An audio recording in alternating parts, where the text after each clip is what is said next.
फिर बलि का भी कॉन्सेप्ट हमें दिखाई देता है, बकरे को बलि देते हुए दिखाई देता है। तो बकरे को बलि देने का मतलब ही है कि अगर बलि भी है तो फिर क्या करेंगे, उसको काट कर फेंक थोड़ी देंगे, खा रहे होंगे।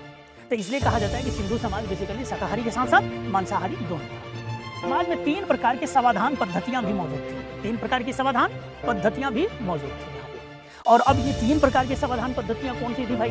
तो एक था पूर्व समाधान, पूर्ण समाधान, दूसरा है आंशिक समाधान और तीसरा है दाह संस्कार।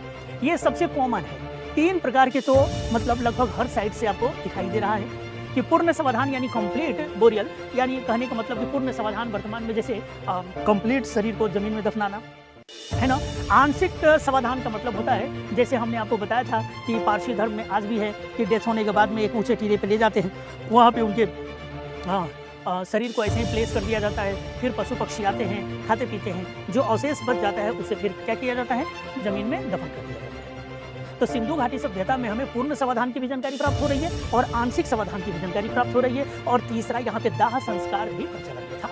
दाह संस्कार क्रिमिनेशन, जो वर्तमान में जैसे हिंदू धर्म में सबसे ज्यादा मनाया जाता है ना। हिंदू धर्म में देखिएगा तो सबसे ज्यादा दाह संस्कार वर्तमान के हिसाब से आंशिक समाधान पारसी धर्म में है और पूर्ण समाधान वर्तमान में अगर देखा जाए तो इस्लाम धर्म में। क्लियर है? तो ये तीनों विशेषताएं यहाँ पे आपको दिखाई देती है। समाज में 3 प्रकार का समाधान रहती है। लेकिन अब इसके कुछ अपवाद भी हैं। अपवाद यानी पॉइंट टू रिमेंबर में आप देखेंगे कि हड़प्पा से हमें ताबूत वाला समाधान प्राप्त हुआ है। हड़प्पा से क्या मिला है? ताबूत वाला समाधान प्राप्त हुआ है। और मैं आप लोगों को एक बात पहले ही बता चुका हूँ, ये सारे जब साइट पढ़ा रहा था तो उस समय भी मैंने बताया था। और लोथल एवं कालीबंगा से युगल समाधान मिला है। अब देख लो युगल समाधान, देख रहे हो 2 कपल यहाँ पे है, एक दूसरे को पकड़े हुए हैं, आलिंगन किए हुए हैं। यहाँ भी आप देख सकते हैं, यहाँ भी आप देख सकते हैं, है ना। और मैंने इसी आधार पे कहा था कि संभवतः यहाँ पे सती प्रथा का प्रचलन रहा होगा।